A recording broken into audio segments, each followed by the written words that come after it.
Welcome to NSTV. ముందుగా వార్తల్లో ముఖ్యాంశాలు. భూభారతి చట్టం 2025పై షామీర్పేట్ మండల రైతులకు అవగాహన కార్యక్రమం తూముకుంట మున్సిపాలిటీలోని ఓ ఫంక్షన్ హాల్లో నిర్వహించారు.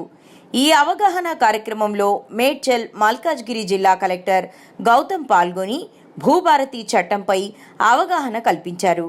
ఈ సందర్భంగా కలెక్టర్ గౌతమ్ మాట్లాడుతూ రైతులకు మేలు చేయడం కోసమే ప్రభుత్వం భూభారతి చట్టం తీసుకువచ్చిందన్నారు.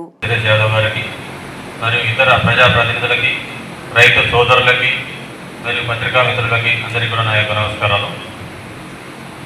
మన మండలంలో ఇది 3వ అవగాహన సదస్సు ఈరోజు ఏర్పాటు చేసుకుంటున్నాం.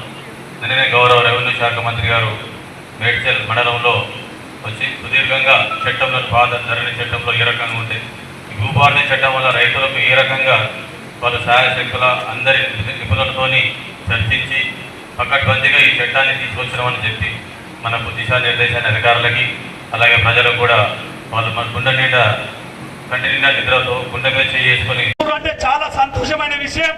కానీ ఇంకొకటి సార్, ఇది చెప్పొద్దు కానీ చెప్తున్నా, ఏదైతే కొత్తగా సర్వేయర్ అనే సిస్టమ్ పెట్టింది చూడండి సార్, ఇది ఇడవబోయి 3 ముళ్ళు వేసుకున్న పరిస్థితి ఏర్పడుతుంది. కాబట్టి దయచేసి నేను ఒక రైతుగా చెప్తున్నా, సర్వే సిస్టమ్ అనేది సర్కారే పూర్తిగా అన్ని విభజన చేసిన తర్వాత, అంటే పాత సర్వే నంబర్లు అన్నింటినీ ముక్కలు చేసిన తర్వాత అప్పుడు మనకు జమాబందీ కన్నా ముందు ఎప్పుడైతే సర్వే చేసి ఆ కాలంలో, అంటే నాకు తెలిసి నైజాం అప్పుడే జరిగింది ఇది, దాన్ని కాకుండా కొత్తగా సర్వే చేసిన తర్వాత ఈ సర్వేయర్లకు అప్పచెప్తే బాగుంటుంది తప్ప, లేదు అంటే ప్రైవేట్ సర్వేయర్లకు కానీ ఎవరికైనా ఇచ్చినామనుకోండి సార్, మళ్ళా తిరిగి పడతా ఉన్నారు. దాన్ని ఒకసారి దృష్టిలో పెట్టుకోండి. అదేవిధంగా ధరణి ద్వారా మొన్నటి వరకు ప్రొబిటెడ్లో ఉన్నటువంటి ఆ ల్యాండ్స్ అన్నిటిని కూడా మీరు ఏ విధంగా క్లియర్ చేస్తున్నారు, మరి ఏ విధంగా వాటికి సమస్యకు పరిష్కారం చేస్తున్నారో కూడా దీంట్లో తెలియజేయాల్సినటువంటి అవసరం మనకు ఉంది. ఎందుకంటే కొన్ని లక్షల అప్లికేషన్లు మరి మనకు పెండింగ్ ఉన్నాయి. అదేవిధంగా సమస్య కంటిన్యూ అవుతుంది. అది కావద్దంటే ఈ భూభారతి చట్టం ద్వారా మనం ఏమైనా క్లియర్ చేయగలుగుతాం, ఏదో ప్రజలకు తెలియాల్సిన బాధ్యత మన మీద ఉంది. మరి ప్రతి వ్యవస్థలో ప్రతి చోట మంచి ఉంటుంది, చెడు ఉంటుంది. మనకు 90% 80% అది భూభారతి చట్టం రావడం వల్ల ప్రజలందరికీ కూడా సంతోషం కలుగుతుందని ఈ సందర్భాన్ని మనం చేస్తూ ఉన్నాను. మరి ముఖ్యంగా ఈ ధరణి అనేటువంటి కార్యక్రమం రావడం వల్ల నిజంగా రైతులు ఎవరైతే ఉన్నారో కొన్ని ఏళ్లుగా సాగు చేసుకుంటూ ఆ భూమి మీద అనంగా అనుభవించుకుంటూ ఆ యొక్క కార్యక్రమ పరిపాలన చూసుకుంటున్నటువంటి వ్యక్తులకు మరి అందరికీ కూడా ఈ యొక్క అనుభవకాలం అనుభవకాలం లేకపోవడం మూలంగా అందరికీ కూడా అన్యాయం జరిగింది. నిజంగా కూడా ఎప్పుడో భూములు వదిలిపెట్టి విదేశాలకు వెళ్ళి వారు హైదరాబాద్లో సెటిల్ అయినటువంటి వాళ్ళ దొరలంతా కూడా తిరిగి వచ్చే గ్రామాలలో వాళ్ళ యొక్క భూముల హక్కులు కల్పించుకున్నారు. నిజంగా దున్నుకుంటున్నటువంటి ప్రజలు ఎవరైతే ఈ భూమిని సేద్యం చేసుకుంటున్నారో వాళ్ళందరూ అన్యాయం జరిగింది ధరణి వల్ల.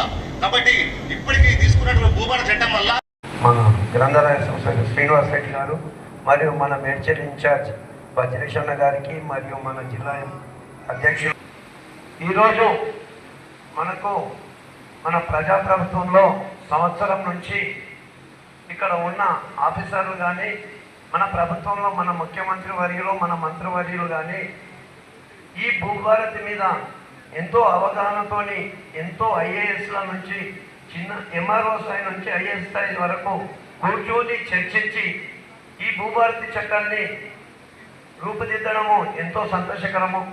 మనకు ధరణి దరిద్రంలాగా వచ్చి ఒక్కొక్క రైతును ధరణి వచ్చిన నుంచి ఈ రోజు వరకు ఏడిపించడం జరిగింది తప్ప ఒక్క రైతు ఈ రోజు ఒక పై ఆఫీసర్ దానికి పోయి మనము ఇది ప్రాబ్లం ఉంది అని చెప్పుదామన్నా కానీ సార్ మేము కూడా ఏం చేయలేని పరిస్థితి అని వాళ్ళు కూడా చెప్పడము. ఇప్పుడు ఎవరైనా కానీ ఒక రైతు తిరుగుతుంటే రిజిస్ట్రేషన్ చేసుకుంటారు, బట్ చేసుకున్న వెంటనే అఫీషియల్ అవ్వదు, ఎందుకంటే అతను ప్రైవేట్ లైసెన్సెడ్ సర్వేయర్ కాబట్టి. దాన్ని గవర్నమెంట్ సర్వేయర్ ఒక నెల రోజుల్లోపు వ్యాలిడేట్ చేస్తారు ఫీల్డ్కి వచ్చి. ఆ వ్యాలిడేట్ చేశాకనే ఆ మ్యాప్ మనకి పాస్బుక్లోకి వస్తుంది. మళ్ళీ చెప్తున్నాను, ఆల్రెడీ మీరు రిజిస్ట్రేషన్ చేసుకునే వాళ్ళు అందరూ కూడా మ్యాప్ పెట్టుకుంటున్నారు. ఎవరు కూడా ఏ రిజిస్ట్రేషన్ డాక్యుమెంట్లో కూడా హద్దులతో మ్యాప్ లేకుండా ఎవరు రిజిస్ట్రేషన్ చేసుకోరు. ఇప్పుడు కూడా అదే జరుగుతుంది. కాకపోతే ఏంటి అంటే ఆ మ్యాప్ని గవర్నమెంట్ వ్యాలిడేట్ చేస్తే, గవర్నమెంట్ సర్వే వ్యాలిడేట్ చేస్తే ఆ మ్యాప్ పాస్బుక్లో కూడా వస్తుంది. అంతే, ఇంతకు మించి వేరే ఏమీ లేదు. దీన్ని మనం ఏం సర్వే చేయము, మొత్తం విలేజ్ సర్వే అసలు చేయనే చేయము, మనకు అవసరం కూడా లేదు. ఓకే, ఎందుకంటే లేని ప్రాబ్లంలు కల్పించాలనే ఉద్దేశం గవర్నమెంట్కి లేదు, ప్రభుత్వానికి అస్సలు లేదు. ఓన్లీ ఏంటంటే మీరే అమ్ముకునేటప్పుడు ఏదైతే మ్యాప్ పెట్టుకుంటారో రిజిస్ట్రేషన్ డిపార్ట్మెంట్ వాళ్ళు పెట్టుకునే రిజిస్ట్రేషన్ డాక్యుమెంట్లో పెట్టుకునే మ్యాప్ని, ఆ మ్యాప్ని మనము తీసుకొచ్చి వ్యాలిడేట్ అయితే, మన గవర్నమెంట్ సర్వేయర్ వ్యాలిడేట్ చేస్తే ఆ మ్యాప్ని తీసుకొచ్చి పాస్బుక్లో కూడా పెడతాం.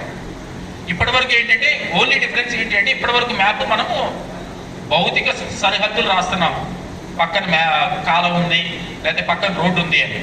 ఇప్పుడు ఏముంటుందంటే ఇప్పుడు ల్యాట్ లాంగ్స్తో, నేను చెప్పినట్టు జీపీఎస్ ఆధారిత ల్యాట్ లాంగ్స్తో ఉంటుంది.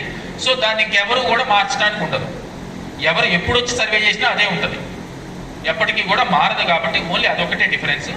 దాంతోపాటు రెండో వెసులుబాటు ఏం కల్పిస్తున్నారు అంటే, ఒకవేళ ఎవరన్నా రైతు ఓకే ట్రాన్సాక్షన్ చేయాలని ఏం లేదు, కొంతమంది ఇందులో అమ్ముకోవాలని ఏం లేదు, ఊరికి నా భూమి నాకు ఉంది, ఊరికి నా భూమిని నాకు సర్వే చేసి, ఇంతకుముందు సర్వే చేసి మ్యాప్ ఇవ్వండి అని అంటారు కదా, చాలామంది సర్వే లెఫ్ట్ లైన్ పిటిషన్లు పెట్టుకుంటున్నారు, నా భూమి నాకు సర్వే చేసి మ్యాప్ ఇవ్వండి, లేకపోతే పాతప్పుడులో టిప్పండి అని ఉండేది. అట్లా ఇప్పుడు కూడా రైతు రిక్వెస్ట్ పెట్టుకుంటేనే గవర్నమెంట్ చేస్తుంది. రైతు రిక్వెస్ట్ పెట్టుకోకుండా అసలు భూమి మీదకి వచ్చే ఉద్దేశం గవర్నమెంట్కి అస్సలు లేదు. సో దాంట్లో ఎటువంటి డౌట్ పెట్టుకోవద్దని